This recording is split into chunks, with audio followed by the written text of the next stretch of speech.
हरियाणा के फरीदाबाद में मारा गया गैंगस्टर कपिल सांगवान गैंग का, जिसका नाम था बबलू पहलवान, दिल्ली के नजफगढ़ से दूर फरीदाबाद में अपनी बहन के घर पर क्यों रहता था? आखिर उसे दिल्ली में रहने से क्यों डर लगता था? क्यों गैंगस्टर बल्लू पहलवान को तड़ी पार कहा जाता था? गैंगस्टर बल्लू, जो कि दिल्ली के नजफगढ़ का रहने वाला था, कौन सी ऐसी संस्था चलाता था जिसका संयोजक वो खुद था, और उसने क्यों पूरे परिवार के साथ एक बार आत्महत्या करने की धमकी भी दी थी? और हरियाणा में जैसे आज बल्लू पहलवान मारा गया है, ठीक वैसे ही कांग्रेस का एक नेता भी मारा गया था और उसे भी दिन दहाड़े इसी तरह से गोलियां मारी गई थी।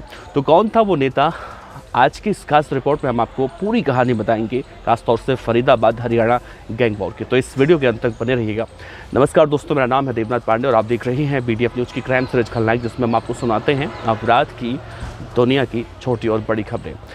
दोस्तों, 3 दिन से मैं लगातार आपको बता रहा हूँ, कपिल सांगवान का पुराना साथी बल्लू पहलवान उर्फ सूरज भान मारा जा चुका है। लेकिन उसे मारा किसने, इस बात की जांच पुलिस कर रही है कि क्या उसके दुश्मन जो तिहाड़ में बंद है मंजीत महाल, उसने मरवाया या फिर उसी के दोस्त कपिल सांगवान ने। अभी इस बात को लेकर असमंजस का आलम बना हुआ है, लेकिन इतना तो ज़रूर कहा जा रहा है कि गैंगस्टर बल्लू पहलवान की हत्या के बाद दिल्ली NCR में गैंग वॉर का खतरा मंडरा रहा है और आने वाले समय में इसे रोकना भी पुलिस के लिए चुनौती हो सकती है।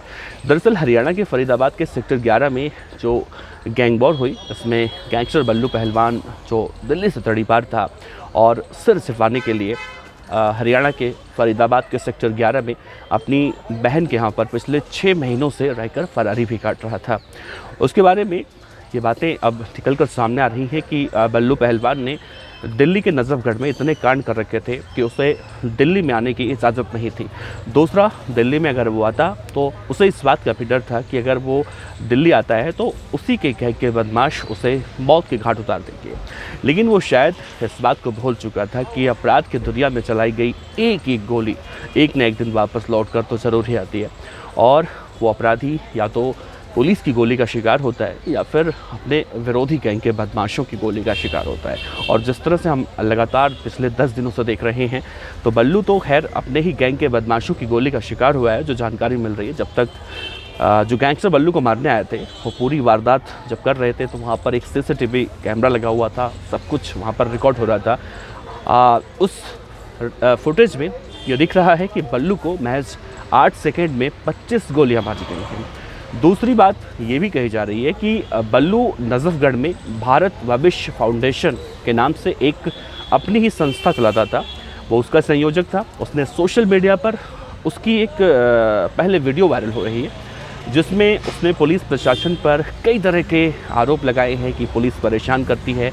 उस वायरल वीडियो में उसने ये भी कहा था कि पुलिस और प्रशासन उसे बिना मतलब के परेशान करती है और ऐसे में वो अपने पूरे परिवार के साथ सामूहिक रूप से आत्महत्या करने की बात भी कह रहा है। अब बातें निकलकर सामने ये भी आ रही हैं कि बल्लू राजनीति में भी एक्टिव होना चाहता था। हालांकि बाद में बल्लू पहलवान और सूरज भान हरियाणा के फरीदाबाद के YMCA में रहकर फरारी तो काट रहा था, लेकिन वहीं पर वो फिटनेस का शौकीन था और जिम करने का कीड़ा उसके अंदर था, और वो सेक्टर 11 स्थित स्पेक्ट्रम फिटनेस जिम में जिम भी करने जाता था। जिस दिन वो मारा गया, वो उस वक्त भी जिम करके लौट रहा था, और जब वापस आ रहा था तभी बदमाशों ने ताबड़तोड़ गोलियों की बौछार उसके ऊपर की और बल्लू पहलवान को मौत के घाट उतार कर मौके से वो बदमाश फरार हो गए।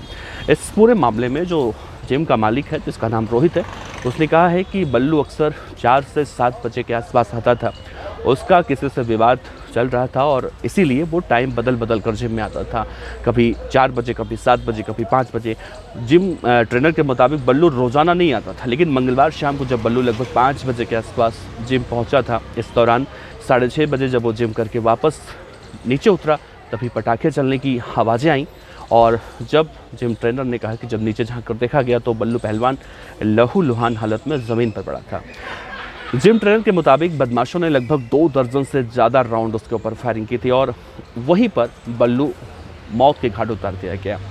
जिम ट्रेनर ने फरीदाबाद जिला प्रशासन पर भी लापरवाही का आरोप लगाते हुए कहा है कि जहां पर ये सब वारदात हुई है, चारों तरफ उस मार्केट में अंधेरा छाया रहता है। हालांकि सेक्टर 8 की थाना पुलिस ने मरने वाले गैंगस्टर सूरज भान और बल्लू पहलवान की पत्नी रज्जो देवी के बयान पर अज्ञात के खिलाफ जो है मामला दर्ज किया है। उसकी पत्नी रज्जो देवी ने कहा है कि उसका पति करीब 6 महीने से उसकी ननद यानी अपनी बहन बुद्धो देवी के उसी YMCA स्थित नीलगिरी कैंपस के 5वें मंजिल के फ्लैट पर रह रहा था और जब मंगलवार को अपने पति से मिलने के लिए पहुंची थी तो उसका पति उस वक्त बाइक से जिम गया था और जहां पर उसकी हत्या कर दी गई।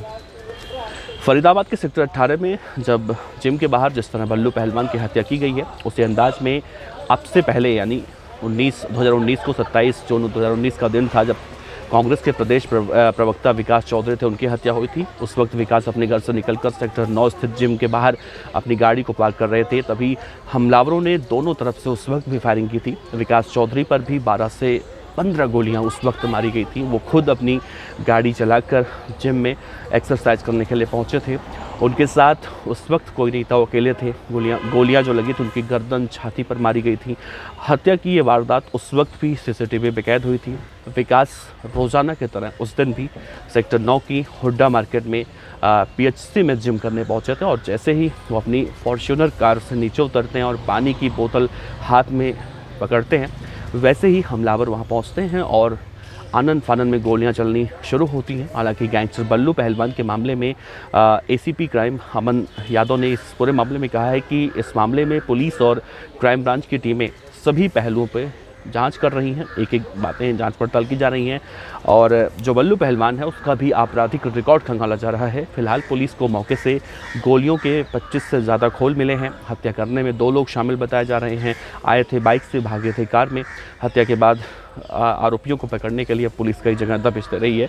बल्लू पहलवान का पोस्टमार्टम भी हो चुका है जिसमें उसके शरीर से 25 गोलियां निकली हैं। अब आप सोचिए 25 गोलियां उसके शरीर से निकली हैं, कई गोलियां मिस फायरिंग में भी वहाँ जो खोखे मिलने की बात कही जा रही है। तो ये बल्लू का इतिहास था। फिलहाल आरोपी कब तक पकड़े जाएंगे ये देखना बड़ा अहम होगा। अब इस पूरे मामले में आपका क्या कहना है ज़रूर बताइएगा। आपका बहुत बहुत शुक्रिया। नमस्कार, जय हिंद।